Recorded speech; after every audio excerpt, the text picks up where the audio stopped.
It's a new year, and many folks have their sights set on new goals or aspirations. Or if you're like me, you like thinking about a particular theme or maybe a word that you'll carry through the year. Rather than resolving to something that seems daunting or not very fun, why not put pleasure at the top of your priority list? I personally love getting a new sex toy or accessory as a way to do precisely that. There's something about just having something new that automatically creates a new adventure. You don't have to go, where do we even start? Well, why don't I just play with this new toy? If this resonates with you, head to thepleasurechest.com to grab a new vibrator, couples toy, kink set, dildo, or lube today. They even have a whole category of massage toys, which make great options when you're feeling a little stressed or tired, or you just like to see where a little sensual R&R might lead. So go ahead and shop your heart and your boner out at The Pleasure Chest in LA, New York, or Chicago, or online at thepleasurechest.com. What would it take to arouse your life, to experience more connection, more pleasure, more realness in and outside of the bedroom? I'm August McLaughlin, and this is Girl Boner Radio.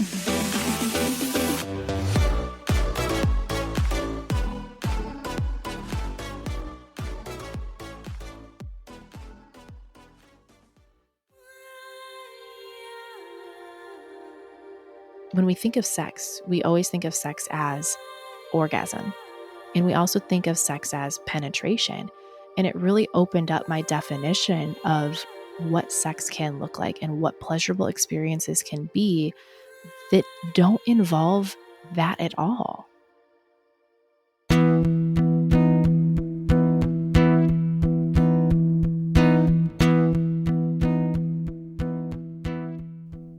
Jordan Donnell is a women's sexuality educator, intimacy coach, and physician associate. And her orgasm journey that became very spicy and full of lessons started with, well, absence and some misunderstanding. Yeah, the first memory that comes up for me was the first time my mom found out that I was having sex. This was a very interesting conversation because she asked me, "But did you?" And I never knew what "but did you" mean. I assumed in my head, "But did you go down on him?" Because to me, I was thinking like pleasure is all about my partner. Did they have a good experience? Never once did I think she was asking me, "But did you orgasm?"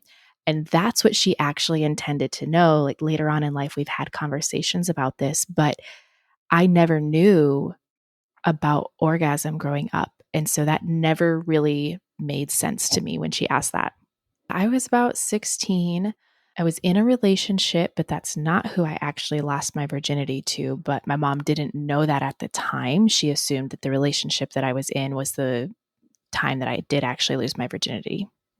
Oh my gosh. How did it come up to her? Did you have just a really open stream of conversation with your mom? I don't even remember how it happened. We were standing in the kitchen and she just asked me, "But did you?" And my answer was, "Well, of course I did." Because again, I'm thinking that this is about giving him pleasure, going down on him. Had no idea that there was any other point really to having sexual intercourse. That isn't to say she hadn't experienced sexual pleasure, though. In fact, Jordan had been having orgasms without realizing it. So I remember around 9 years old, I had gone over to a girlfriend's house and she was like, "Hey, you should try this. It feels really good." Okay, cool. So I watched her do this. She got on top of a pillow and started grinding on the pillow. And so then I got on top of a pillow and started grinding on the pillow. And then it felt good. And I'm like, "Oh, wow, this feels really great." So then I would go and share this with other girlfriends like, "Ooh, you should try this. This feels really good." Never conceptualizing that this feel really good sensation is orgasm. And there was a time later on through school, there was a really good girlfriend of mine. We'd spend the night at each other's house all the time. And eventually we progressed from humping pillows and grinding on pillows to then grinding on each other and humping each other and having really sexually satisfying experiences that were not sexual in the moment and were very platonic. Once she had turned 18, Jordan realized that, yes, orgasms exist, thanks to being exposed to sex toy companies, she said, that were all about education. And that's when I really learned, like, oh, what I was doing, how when I would use back massagers or when I would use pillows, that was all orgasm. And never really understood that. And never really understood, like, oh, you can have that same pleasure with a partner. I still don't think I really understood it until I had my first orgasm with a partner. She was 23 when that happened and seeing someone pretty seriously. This was probably my first relationship. I had been in like casual relationships, high school relationships, which don't necessarily count. College relationships, again, like we're just playing around, having a good time. And so this was my first relationship where there was emotional commitment. There was a lot more involved emotionally from me. And I think that that really compounded the experience. And for a long time in my life, I felt like I could only orgasm when that emotional component was there. I think that's what made the huge difference was having that connection and that it wasn't just casual sex. We had probably been together a couple of months, but we ended up being together for about 4 years. And so it was a very serious relationship. I had traveled to see him in Ohio. We did not live in the same city. I had met him actually at a conference. He was a stripper. I picked up the stripper, took him home that night. We started dating. So I had gone to visit him during this time frame. I don't really remember exactly what led up to it other than I was on top. And then all of a sudden I'm like, oh shit, this is the same sensation I feel when I'm using my toys, when I'm playing alone. And then I was like, oh, this is what people are talking about. And that's when it all hit me. She could experience orgasms during sex with a partner. And that changed just about everything. I feel like I have never been the same when it comes to sex, and that sex is so much different and also very goal oriented sometimes. I am focused on getting that orgasm because I know how good that feels for me. Jordan met that goal many times during a particular vacation, which served as proof that a committed relationship wasn't a prerequisite for her orgasms after all. So between that time that relationship ended and I completed PA school and was treating myself to a luxury experience, an international trip with a girlfriend of mine to the Dominican Republic.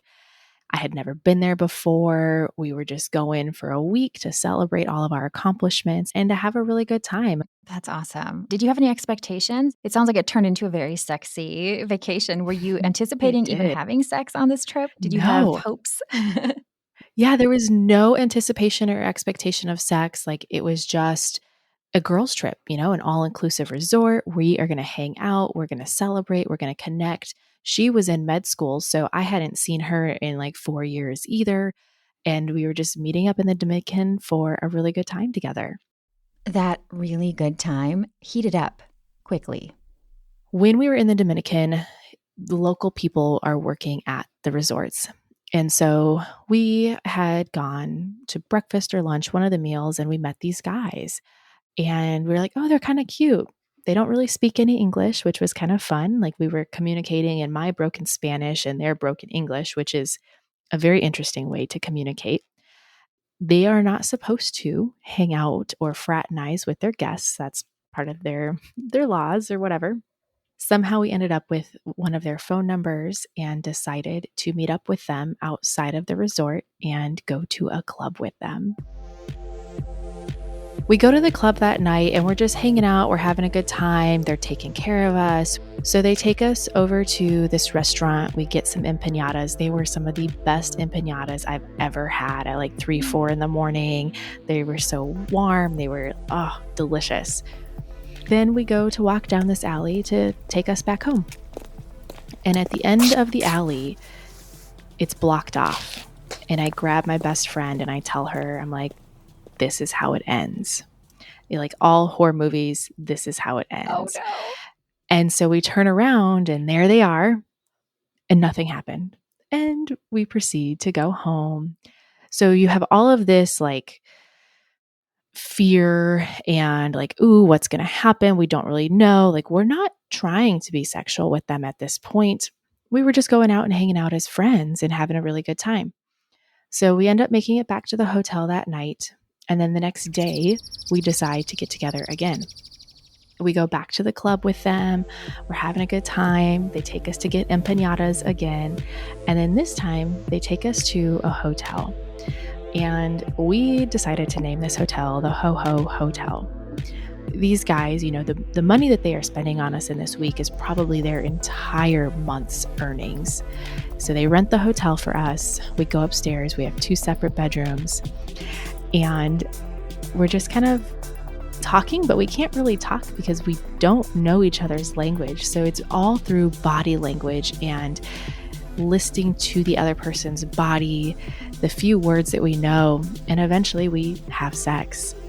I remember just telling him mas leche, as in like, come for me, something, you know, something about like the milk. I'm like telling him like mas leche, and we are just having this highly erotic experience when we just can't communicate other than through our bodies. After that, you know, the 4 of us all continue to hang out. We go home at like 8 o'clock in the morning. And then the next day, they decide to call in sick for work.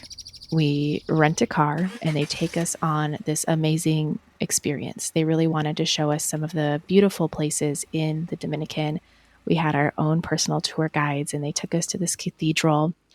Again, we're sitting in the back of the car together, the car that is in her name. We look at each other and we're like, this is how you end up as sex trafficked. Oh no. We're like, here we go. Like, again, that little bit of fear. We don't really know what's going to happen. And they take us to the most beautiful cathedral. We have an amazing time. And then they take us to this private beach that only the locals know about. Probably one of the prettiest beaches I have ever been to. We have lunch. They order us a fried fish that we're all splitting. It was so cute. It was so beautiful. And it's just so wild how like throughout all of this, we don't know what's happening. We don't speak Spanish. They don't speak English. So eventually we decide to go for a little walk into the jungle. In the jungle, you don't really know what you're going to expect. There is animals everywhere. There might be people also going on a walk, but that anticipation, that surprise kind of can be really hot and turn you on. So next thing you know, I am bent over a tree and there we are having sex in the Dominican Republic jungle. Did you have just a moment of like, this is happening? I mean, it must have felt surreal. Yeah, it was very much like, is this real life? Like, is this really how it works? It felt so natural the way that we were able to communicate without much words. When the trip ended, Jordan and her friend basically said goodbye and went on with their lives. But to this day, he will still Facebook message me and ask me how I'm doing. And he has since had a kid and uses Google Translate because you can tell just the way that it's translated. But there was so much passion in these experiences with him. It was another level of sex, really. Jordan credits their unique ways of communicating for that. I'm sure the novelty, surprises, and time with a kind, sexy stranger helped too. There are reasons that vacation sex is more frequent and often hotter. And the whole escapade taught her a lot about her own pleasure. I think that that's when I really started understanding and seeing how pleasurable experiences can be and how it's not just the sex, it's the entire experience that builds up to create a really enticing, pleasurable moment. I love that because your sex was this whole story. Like if you had just said, I met this hot guy and then we banged on a tree, that's such a different thing than, and then we got whisked away and we're walking through the jungle. I mean, it just adds all this anticipation. You're having all this sensory pleasure the whole time. Yeah.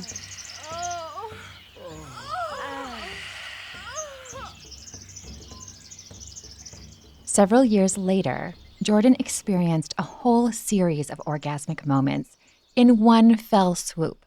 We're talking 21 climaxes in 24 hours.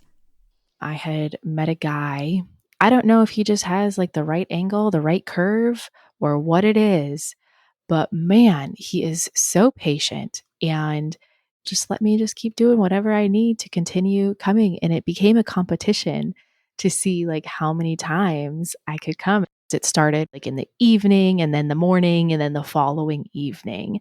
We both went to work during the day. So it was just kind of like this 24-hour experience, which, really means that you came 21 times in probably a total of like 8 hours. But Yeah. Were you just like radiating orgasmic glow? yes, that dewy glow, the big smile. How did you feel after the 24 hours? Like I wanted more. That's the beauty of orgasms, isn't it? It's not like you have one, you're like, that's good, I'm done forever. It's like, Yeah. dessert again, please. And some more. And again and again. Yeah. Yeah. Another thing Jordan wanted more of? Guys, all at once. A desire that came into fruition. So I had this fantasy, and there was a play partner that I had who I had expressed it to. He decided to make it come true for me. One day we kind of had this plan, and he's like, meet me at my house. Key is under the mat. Meet me in the room naked and waiting. I'm like, okay, deal. I knew that he had kind of this plan, that there was somebody else involved, didn't know who, didn't know anything about it. And so I show up and he comes into the room and he blindfolds me and he puts me on my knees and I begin to give him oral sex. And then eventually he has his friend that comes into the room and joins us. And it was so hot to be dominated by two men, where the one that created this scene is dictating and telling the other person what to do. It was the hottest experience. Did anything surprise you about it? It sounds like you had been thinking about this. Yes. I was really surprised. So I typically am somebody who only orgasms on top. But in this particular situation, because all of your control is released, you're just being. And for me, I felt like I was being manhandled in a beautiful way. It allowed me to receive so much more pleasure vaginally than I typically notice. I did not orgasm from vaginal penetration in doggy style. However, I was very close and I could tell. So it just opened up like the world of ways to achieve orgasm for me. Jordan has also learned a lot about pleasure that involves no orgasm at all. That started during another trip, this time to Mexico. I had met this guy online. It was a group of individuals, about 100 people flying out, a group trip. And I had seen him online before. I had been watching him. I'm like, ooh, he's hot. I definitely need to talk to him. So we get out to Mexico and he shows up. We talk a little bit. It's pretty casual. And then he messages me on Instagram, or I guess it was Facebook at this time. And he says, do you finally have time for me? And I was like, ooh, yes, I do. Yes, please. So I go down to his room. We really had never had a conversation before this, kind of seen each other, said hi, but that was about the extent of it. And I go down into his room and we start talking, hanging out. Candles are lit. It's a dim mood in there. The lights are off. Soft music is playing. And we're just really learning about each other. It was really hot. Eventually, he's like, I want to give you a massage. And I'm like, okay. This particular day, I was on my period, and some days I want to have period sex, some days I don't. It just kind of depends. So there I am laying on his bed, and he's giving me a massage. I wore a dress so he could massage my full body very easily. There's just so much like passion and pleasure, and then he flips me over and we're like making out. And it was like that deep, intense, like, ooh, makes you like get chills in your spine type kiss. And then eventually he carries me into the bathroom and sets me on the counter, and we're kissing and we're like touching and we're just feeling on each other, and we get into the shower together. I end up going down on him because I love to give head. That's one of my favorite things. So I go down on him. His experience does end in orgasm and ejaculation. However, I did not have any penetration. There was no orgasm for me, but being able to also give my partner that type of passionate pleasure, it was so juicy. Wow. What did you learn from that experience? It sounds like it was pretty different from what you'd experienced before. It was. So I really learned about passion and how being connected with somebody with that like desire and the passion behind it is also important. And there is a time and a place for all of these different experiences, and you can feel something different from each and every one of them. But what I also learned is that when we think of sex, we always think of sex as orgasm. Did somebody ejaculate? Was there orgasm? And we also think of sex as penetration. And it really opened up my definition of what sex can look like and what pleasurable experiences can be that don't involve that at all. And during your period, what a beautiful time to experience that.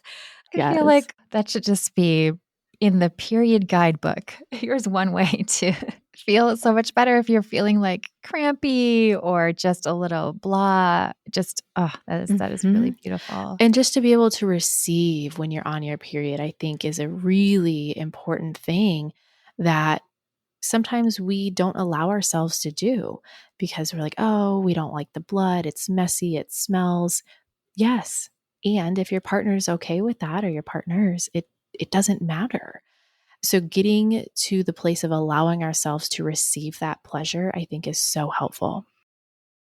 All of these happenings, sex with a stranger in an exotic place, the spree of orgasms in one day, and hugely pleasurable passion sans climax, helped inspire Jordan's work in the sexuality field. While her work officially started after that last experience, the roots were apparent far earlier. A health scare she experienced played a big role too. I've always been the girl that my friends go to talk about sex and pleasure and STIs. Me being open about all of my experiences, I think, has really helped a lot of my friends embrace their desires openly as well. And so that's really what led me to the work that I do, in that I help other people feel comfortable in their own experiences and also learn how to receive desire and have more pleasurable experiences outside of what we are taught, outside of penetration. It did start kind of after all of those stories.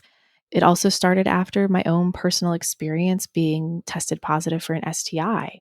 That is really what started my journey, and that I wanted other people to know that you can still have sex and you will still have sex, and people do still want you. And it does not take away, a positive STI diagnosis does not take away from what you offer or who you are. I think when I first was diagnosed, that was something I did not know. And it was very isolating and very alone. And once I realized that, I wanted to make sure other people knew that they didn't have to be there either. Today, Jordan leads the She Women's Group. She stands for seductive, hypnotic, erotic. She also offers individual coaching and hosts the podcast Vaginas, Vulvas, and Vibrators. As you can imagine, she has a lot of wisdom to share around these topics. I think my favorite piece of advice is to continue staying curious about your body and to continue to explore, because what you do every single time can feel different depending on the time of the month. It can feel different depending on the person, the situation, the environment, everything. And so continuing to explore your body and see what feels good for you at that time. I just saw a reel on Instagram about this, but people who do like the Morse code setting on their vibrator, the zzz, zzz, zzz, zzz, versus those who do like just the zzz, the regular, continuing to play with different sensations like that, different locations on your body when you are self-exploring or when you are in some type of partnered experience. It doesn't have to be the same thing every single time, and just stay curious about your body and continue to learn.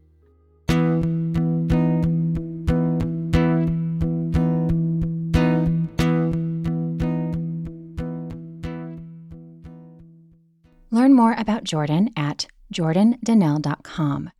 If you're not sure which of her offerings is ideal for you, send her an Instagram DM and she will guide you. To join me and 3 fellow podcast hosts and sexuality experts, Nicoletta Heidegger, Dr. Nazanin Ma'ali, and Dr. Tara Suanyachi-Chaiporn, live in Los Angeles on February 10th, grab your tickets to Afternoon Daylight. We also have a virtual on-demand video option. We're all super excited to share tips, exercises, and stories, all aimed at elevating pleasure in your life, whether you're single or partnered. Head to adlive.eventbrite.com to learn more and register. I would love to see you there. As always, thank you so much for listening.